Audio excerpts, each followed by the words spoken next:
Hey, you're stuck in traffic with Wolf Gorlick. Couple-minute riff on IT security and basically whatever's on my mind that day.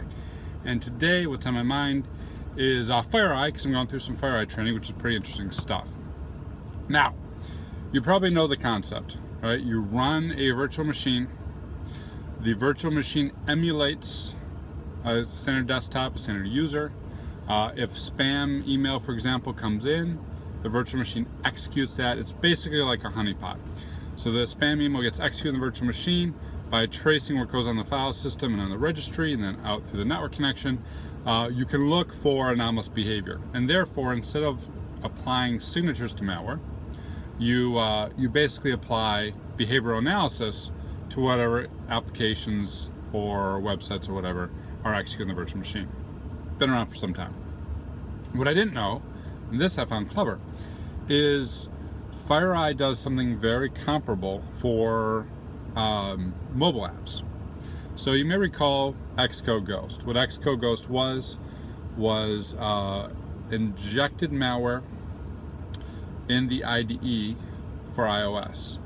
So some developers downloaded it, they compiled their code, and when they submitted their code to the App Store, that App Store submission had the malware because when it compiled with the corrupted infected version of Xcode, it injected the ghost, and therefore when the app was published out and downloaded onto your phone or my phone, it was infected and would backdoor the phone. Now, when we talked about that, we talked about various different ways to defeat that, including things like good, strong dev controls, looking at file analysis, making sure developers are only downloading from no good sources, yada, yada, yada. With FireEye, you can deploy an agent via, MDM, mobile device management, to your iOS, to your Android. That agent, once deployed, will audit all the apps on the phone. It will then, in an emulated iPhone, install all those apps and check them and verify. It's the exact same thing. Does the app require too many permissions? Is it going out over a covert channel? Is it connecting back to known CNCs? All the same type of bad behaviors that we look for a desktop, it's going to look for in the mobile app.